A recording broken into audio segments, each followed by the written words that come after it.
السلام علیکم ورحمۃ اللہ وبرکاتہ۔ ناظرین کرام، بریک سے پہلے جو سوال و جواب کا سلسلہ جاری تھا اسی کو کنٹینیو کرتے ہیں۔ اس وقت آپ دیکھ رہے ہیں اقرا ٹی وی پر لائیو Q&A کا پروگرام اور سوال و جواب کا سلسلہ جاری ہے۔ اگر آپ بھی کوئی سوال پوچھنا چاہتے ہیں یا کسی پریشانی کا حل چاہتے ہیں، اسٹوڈیو کے نمبر پر فون کر کے معلوم کر سکتے ہیں۔ انشاءاللہ قرآن و سنت کی روشنی میں آپ کے سوالات کے جوابات دیے جائیں گے۔ دوسرا ہمارے ایک بھائی کا بہت اچھا سوال تھا کہ بیماروں کے لیے کون سی ایسی دعا ہو سکتی ہے جو تمام بیماریوں کے لیے موافق ہو، مناسب ہو، خاص طور پر ایسی بیماریاں جو لا علاج ہیں جیسے کینسر وغیرہ کی بیماری ہے۔ دیکھیے، نبی اکرم صلی اللہ علیہ وسلم نے ایک دعا ایسی مانگی جو بہت کمپرینسو ہے، جامع ہے۔ اس دعا میں ہر چیز شامل ہے۔ اللہم انی اسألک علما نافعا وعملا صالحا ورزقا واسعا وشفاء من کل داء۔ یہ الفاظ یاد نہ ہو تو اس کا ترجمہ یہ مانگ سکتے ہیں کہ اے اللہ، میں آپ سے سوال کرتا ہوں ایسے علم کا جو نفع دینے والا ہو، ایسے عمل کا جو نیک ہو، ایسے رزق کا جو وسعت والا، برکت والا ہو، وشفاء من کل داء، اور ہر بیماری سے شفا چاہتا ہوں۔ اس میں ہر قسم کی بیماری آ گئی، جسمانی، روحانی، چھوٹی بڑی سب قسم کی بیماریاں آ گئی۔ تو یہ دعائیں مانگتے رہیں ہر نماز کے بعد۔ اگر الفاظ یاد کر لیں تو بہت اچھا ہے، ورنہ معنی کے اعتبار سے بھی ترجمہ بھی مانگ سکتے ہیں ہم اللہ سے۔ اللہ ہر زبان کو جانتا ہے۔ کینسر کے لیے خاص جو ہے سورہ انعام کی آیت نمبر 45، فَقُطِعَ دَابِرُ الْقَوْمِ الَّذِينَ ظَلَمُوا وَالْحَمْدُ لِلَّهِ رَبِّ الْعَالَمِينَ۔ اس کو روزانہ 41 ٹائمز پڑھیں، شروع میں آخر میں 11 مرتبہ درود شریف پڑھیں تو انشاءاللہ یہ بیماری ختم ہو جائے گی۔ اس کا ترجمہ ہی ہوتا ہے کہ ایک جڑ کاٹ دی اس قوم کی جنہوں نے ظلم کیا تھا، اور تمام تعریف اللہ کے لیے ہے جو رب العالمین ہے۔ ہماری بہن کا یہ سوال تھا کہ کل جو انہوں نے آنکھوں کے بارے میں کہا تھا کہ ان کی آنکھیں کے اندر جالا آتا ہے۔ سورہ قاف کی ایک آیت ہے، اس کا الفاظ ہیں فَكَشَفْنَا عَنْكَ غِطَاءَكَ فَبَصَرُكَ الْيَوْمَ حَدِيدٌ، جس کا ترجمہ ہوتا ہے کہ ہم نے آپ کے پردے کو ہٹا دیا۔ فَكَشَفْنَا عَنْكَ غِطَاءَكَ فَبَصَرُكَ الْيَوْمَ حَدِيدٌ، اب آپ کی آنکھیں بالکل تیز ہو گئی ہیں۔ بس یہ ترجمہ بھی بہت مناسب ہے، اور یہ خاص آیت ان لوگوں کے لیے جن کی آنکھیں کمزور ہیں کہ اس کو پڑھ کر اپنے انگوٹھوں پر دم کر کے اور پھر آنکھوں پر پھونک مارتی رہیں۔ انشاءاللہ پھونک مار کر آنکھوں پر یہ کر لیں تو انشاءاللہ ان کو نظر آنا شروع ہو جائے گا۔ دوسرا جو ایک سوال آیا تھا، کان کے اندر انفیکشن تھا اور جس کی وجہ سے کان میں شائیں شائیں کی آوازیں آتی رہتی ہے ہر وقت۔ اللہ تعالیٰ کی ذات سننے والی ہے، یا سمیع، اللہ کا نام ہے سمیع۔ قرآن مجید میں کئی جگہ اللہ نے اس کو ذکر فرمایا، وَكَانَ اللَّهُ سَمِيعًا بَصِيرًا، بے شک اللہ سننے والا، دیکھنے والا ہے۔ تو سننے والا یہ اللہ کی صفت ہے۔ یا سمیع، یا سمیع، یا سمیع 11 مرتبہ پڑھیں، ہاتھ پہ دم کریں اور پھر کان پر اس کو مل لیں۔ جس کان میں تکلیف ہے اس کان پہ اس طرح کریں، اگر دونوں کان میں تکلیف ہے تو دونوں کان میں اس طرح کریں، انشاءاللہ آپ کے کان میں جو بیماری ہے وہ ختم ہو جائے گی۔ ایک اور کالر لائن پر موجود ہے۔ السلام علیکم ورحمۃ اللہ وبرکاتہ۔ وعلیکم السلام۔ جی سب آپ نے مجھے مقدمے کے لیے بتایا تھا سورۃ نور روزانہ، اور جو سورۃ آل عمران کی آیت ہے اس کا مجھے پڑھ کے تھوڑا سا بتائیں۔ 54 بتایا تھا، 154 154 یہ تیسرے پارے سے شروع ہوتی ہے۔ میں نے تیسرا پارہ تیسرے پارے میں، چوتھے پارے میں ہے 154 نمبر کی آیت، پیج نمبر 100 نکالیے، 100 نمبر کا پیج، چوتھے پارے میں۔ جی ایک منٹ میں فون کر رہی ہوں۔ اس میں ہے ثم انزل، 100 کے آگے ایک یا دو پیج کا فرق ہوگا۔ آیت نمبر دیکھیں 154۔ ایک ویسے مجھے سمجھ نہیں آتی. جی کوئی آیت پڑھ کے بتائیں تو میں آپ کو بتاؤں گا اس سے پہلے ہے یا بعد میں.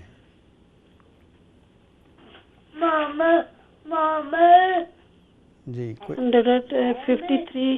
کون سی آیت ہے؟ یہ ثم انزل جی یہ ثم انزل علیکم من بعد علیکم الغم، من بعد یہ 53 کے بعد، مطلب یہ آیت نمبر 154 ہے، یہاں سے شروع ہوتی ہے. 153 ہے. نہیں وہ نمبر اوپر کی آیت کا ہے، جہاں یہ آیت ختم ہوگی علیم بذات الصدور وہاں لکھا ہے 150. آپ نے جدھر سے شروع کرنی ہے وہ مجھے بتا دیں. آپ لفظ پڑھے نا. ثم انزل سے شروع کرنی ہے، ثم انزل سے لے کے کہاں تک پڑھنی ہے؟ صدور تک. جی صدور، عظیم بذات الصدور. اچھا اچھا، بہت بہت شکریہ. ٹھیک ہے، السلام علیکم.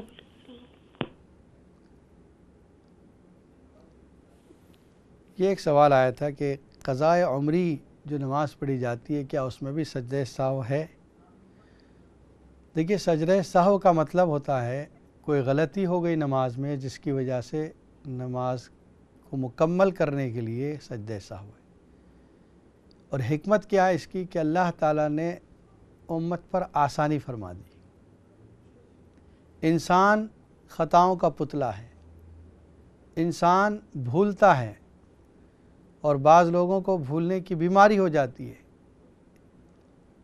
اگر نماز میں غلطی ہو جائے اور یہ حکم آ جائے کہ نہیں دوبارہ نماز پڑھنی ہے، اب جن کو بھولنے کی بیماری ہے وہ کتنی مرتبہ نماز پڑھیں گے؟ 2 مرتبہ، 4 مرتبہ، پھر بھولیں گے، پھر 5 مرتبہ، کئی گھنٹے میں ایک نماز پوری ہوگی ان کی.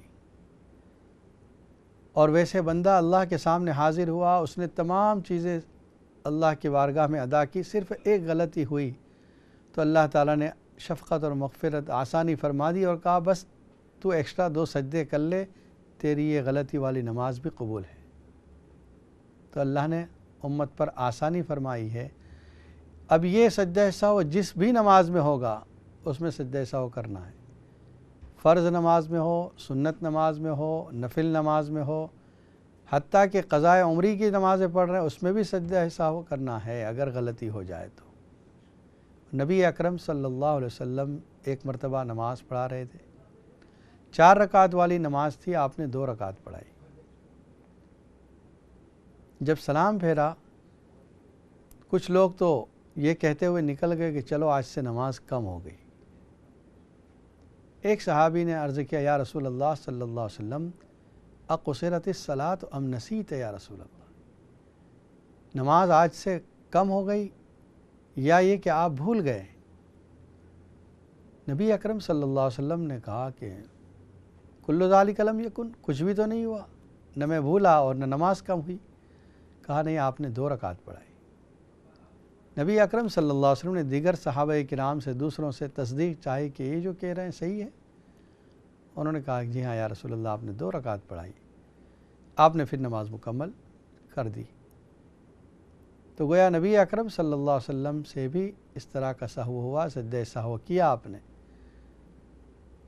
سوال ہوتا ہے کہ جب نبی صلی اللہ علیہ وسلم اللہ کی دھیان، اللہ کی ذات کے اندر مشغول ہیں تو پھر آپ سے کیسے سہو ہو گیا، بھول کیسے ہو گئی؟ اس کا ایک جواب علماء نے بہت اچھا دیا ہے. اللہ تعالیٰ نے یہاں بھی شفقت فرمائی، رحمت فرمائی امت پر کہ وہ لوگ جن سے سجدہ سہو ہو جائے وہ یہ نہ سوچیں کہ بھئی یہ کیسے میری نماز ہو گئی، نبی صلی اللہ علیہ وسلم کی نماز کے خلاف ہو گئی. کبھی نبی صلی اللہ علیہ وسلم سے سجدہ سہو ہوا ہی نہیں، کبھی آپ سے تو سہو ہوا ہی نہیں، تو میری نماز تو آپ کی نماز سے بہت ادنا ہو گئی. فرمایا نہیں، اتباع کی فکر کرنے والوں کے لیے بہت آسانی ہے کہ تو نے زندگی کے ہر معاملے میں نبی صلی اللہ علیہ وسلم کی اتباع کی ہے. اگر تیری نماز میں سہو ہو جاتا ہے اور تو سجدہ سہو کر لیتا ہے، فکر مت کر، تیرے نبی صلی اللہ علیہ وسلم سے بھی سہو ہوا ہے اور آپ نے سجدہ سہو کیا ہے. اس لیے ہر نماز میں سجدہ سہو ہے، چاہے نفل نماز ہو، چاہے سنت نماز ہو، چاہے قضا ہو. دوسرا آپ کا یہ سوال تھا سورہ اخلاص دن میں کتنی مرتبہ پڑھ سکتے ہیں؟ دیکھیے سورہ اخلاص 3 مرتبہ پڑھنے پر 1 قرآن مجید کے برابر ثواب ملتا ہے. یعنی حدیث میں آیا ہے کہ جس نے 1 مرتبہ سورہ اخلاص پڑھی اس کو 1/3 آف قرآن کا ثواب مل گیا. تو گویا 3 مرتبہ پڑھنے پر کمپلیٹ قرآن کا ثواب ملا۔ اس لیے کہ قرآن مجید کے اندر آپ دیکھیں تو 3 سبجیکٹ ایسے ہیں، 3 ٹاپکس ایسے ہیں جس پر قرآن زیادہ توجہ کرتا ہے۔ ایک اللہ کی توحید، اللہ ایک ہے۔ دوسرا رسالت کہ انبیاء کرام اللہ کے بھیجے ہوئے رسول ہیں۔ اور تیسرا آخرت، مرنے کے بعد زندہ ہونا، جنت و جہنم، حشر، حساب و کتاب، یہ سب چیزیں۔ تو ان 3 میں سے ایک مضمون بہت اچھے انداز میں جامع طور پر سورہ اخلاص کے اندر موجود ہے، اللہ کی وحدانیت۔ اے پیغمبر صلی اللہ علیہ وسلم فرما دیجئے هو اللہ احد، اللہ ایک ہے۔ اللہ الصمد، اللہ بے نیاز ہے۔ لم یلد، نہ اس نے کسی کو جنا، یعنی اس کی کوئی اولاد نہیں، نہ وہ کسی سے جنا گیا، اس کا کوئی ماں باپ نہیں۔ ولم یکن لہ کفوا احد، اور اس کی طرح کوئی نہیں ہے، اس جیسا کوئی نہیں، یکتا ہے وہ۔ تمام وہ لوگ جو اللہ کے بارے میں توحید کے خلاف جو عقیدہ رکھتے ہیں سب کو ریجیکٹ کر دیا گیا۔ ایک سے زیادہ عقیدہ جن کا تھا ان کو بھی ریجیکٹ کر دیا۔ جو اللہ کے ساتھ کسی اور کے پارٹنر ہونے کے قائل تھے ان کو بھی ریجیکٹ کر دیا گیا اللہ الصمد سے۔ جو حضرت عزیر علیہ السلام اور عیسیٰ علیہ السلام کو اللہ کا بیٹا مانتے تھے ان کو بھی ریجیکٹ کر دیا گیا۔ جو ملائکہ کو، فرشتوں کو اللہ کی بیٹیاں مانتے تھے ان کو بھی ریجیکٹ کر دیا گیا۔ اس لیے سورہ اخلاص کے پڑھنے کا ثواب 1/3 آف قرآن، 1/3 آف قرآن کے برابر ہے۔ کوئی لمٹ نہیں، اگر آپ پڑھنا چاہتی ہیں 100 مرتبہ، 200 مرتبہ، جتنا زیادہ پڑھیں گے اتنا زیادہ ثواب ملے گا۔